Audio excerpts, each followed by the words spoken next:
معلوم ہونے کے طور پر رکھا ہے۔ اے موسیٰ، اللہ کی نعمتوں سے اکتا گئے اور اس نعمت کو بڑے حقیر سمجھنے لگے، کہنے لگے اے موسیٰ لن نصبر علی طعام واحد، ہم ہرگز صبر نہیں کر سکتے ہیں ایک قسم کے کھانے پر۔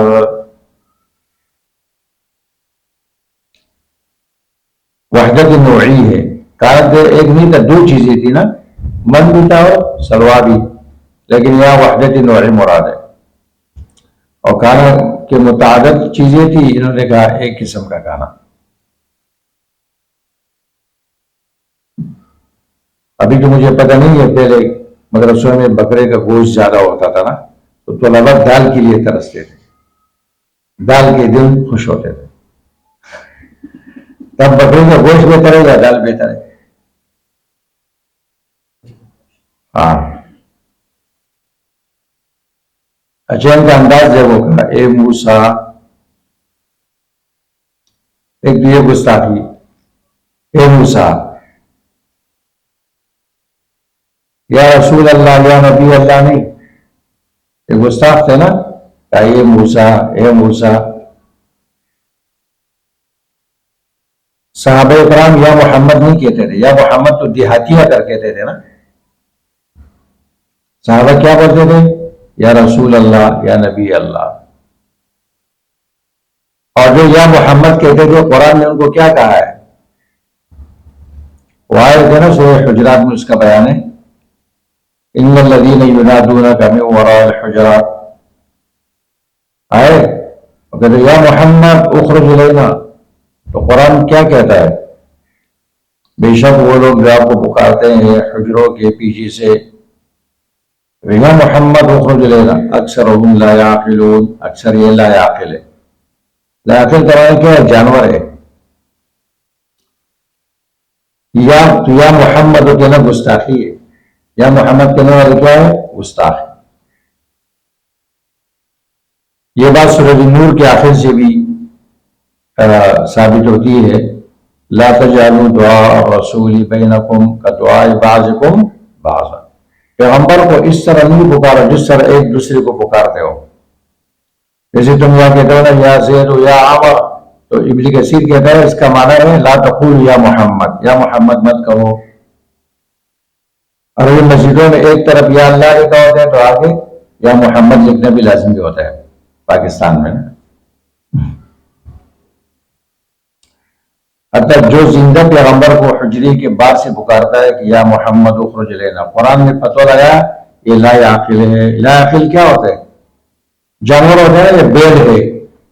تو جو پیغمبر دنیا میں نہیں ہے، ابھی وہ پاکستان سے پکار رہے یا محمد، تو اس سے بڑا بیل ہے کوئی دنیا میں؟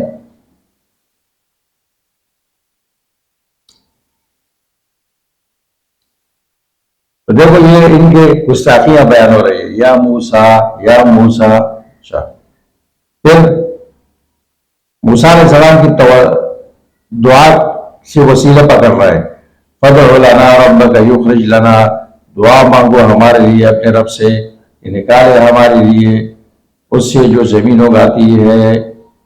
اب دعا کرو، توسل بالدعا، استدعاء الحی من الحی الحاضر، ایک زندہ آدمی دوسری زندہ آدمی سے دعا کی درخواست کر سکتا ہے، کیونکہ یہ قرآن سے ثابت ہے۔ صحابہ اکرام بھی اللہ کے رسول سے دعا کی درخواست کرتے تھے، یہ چھوٹا بڑے سے کر سکتے ہیں، بڑا چھوٹا سے کر سکتے ہیں، فاضل مبذول سے کر سکتے ہیں، مبذول فاضل سے کر سکتے ہیں۔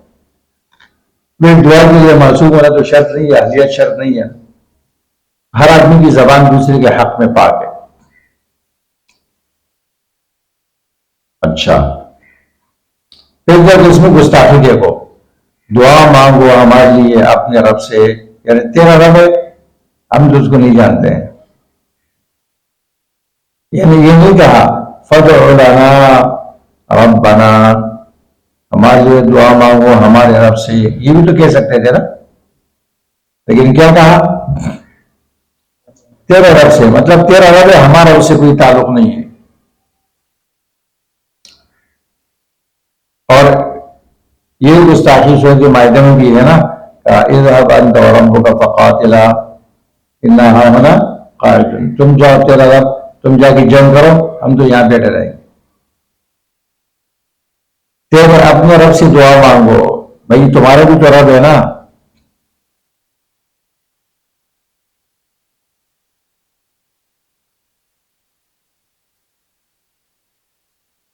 نکالے ہمارے لیے ان چیزوں سے جو زمین اگاتی ہے.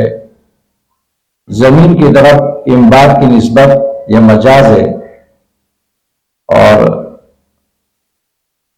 کیونکہ اصل میں امداد تو اللہ کرتا ہے.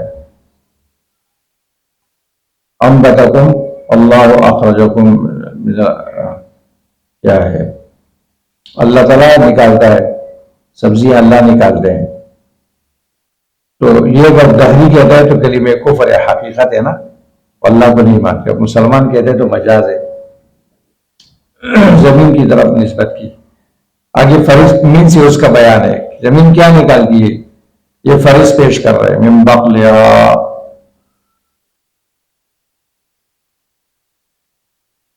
بقل کہتے ہیں زمین سے اگنے والے وہ سبزیاں کے جو درخت نہیں ہے اور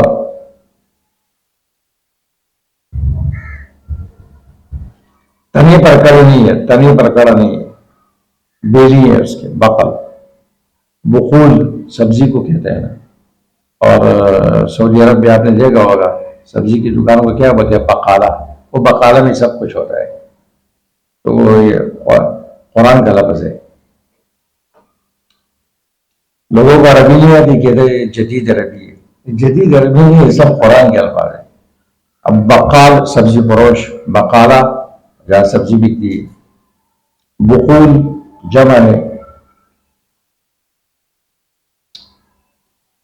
ہمارے اسحاق صاحب بقالے بول دیکھے ہوں گے نا اپنے وہاں، بقالہ بقالہ اس میں سب کچھ ہوتا ہے. وقصہ یہاں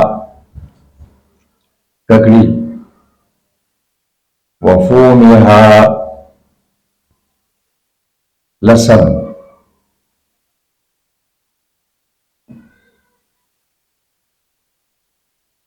وعدس یہاں وبصل یہاں، دال اور پیاز.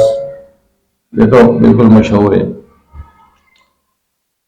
جب یہ فرض انہوں نے پیش کی تو قال موسیٰ علیہ السلام نے فرمایا تستبدلون الذی هو ادنی بالذی هو خیر، کیا تم بدلے میں لیتے ہو اس چیز کے جو ادنا ہے، بالذی اس کے مقابلے میں، وہ خیر جو کیا ہے بہتر ہے اس سے.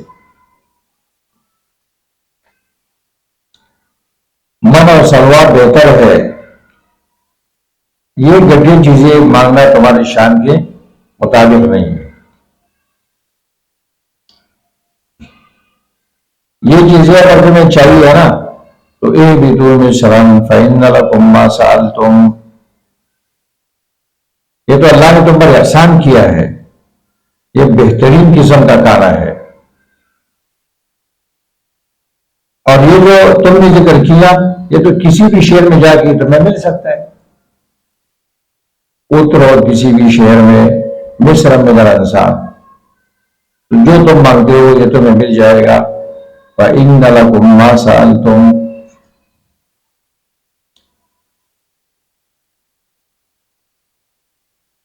اللہ اکبر. کہتے ہیں سب سے بڑی دلیل ہے کہ یہ صبر ان کے اندر نہیں تھا اور اللہ کے اوامر اور نعمتوں کو یہ حقیر سمجھتے تھے. بنی اسرائیل کی یہ عادت.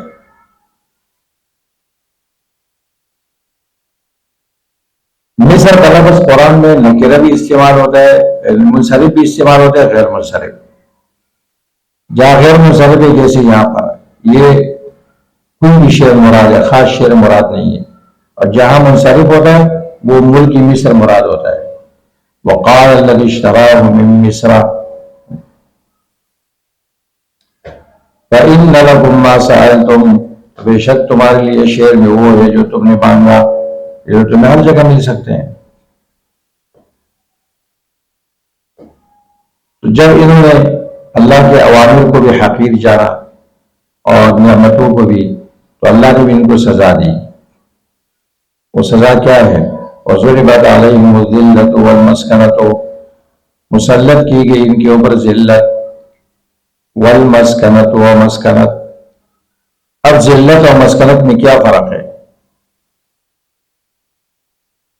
ذلت چہرے کے اوپر ہوتی ہے، ظاہری بدن پر ذلت تم مشاہدہ کرتے ہو، اور مسکنت دل میں ہوتی ہے۔ یہ معزز لوگ نہیں ہیں، خود بھی یہ معزز نہیں ہے، لوگ بھی ان کو معزز نہیں سمجھتے ہیں، عالی ہمت بھی نہیں ہے، اور رذیل قسم کے لوگ ہیں۔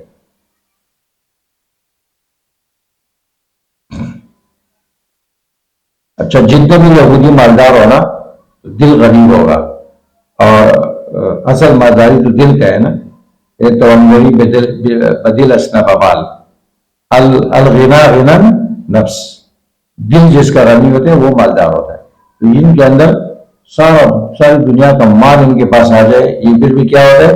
ذلیل ہوتا ہے۔ یہ قصے لے کے نا علماء نے، ایک یہودی بچہ وہ ہر کعبے پر پیر رکھ کے جا رہا تھا، تو اس کے بعد نے کہا تیرے چپل گھستے ہیں، اس لیے نا چھوڑ چھوڑ کے پیر رکھا کرو۔ اس نے کہا وہ رکھتا ہوں تو پھر پتلون پڑ جاتا ہے۔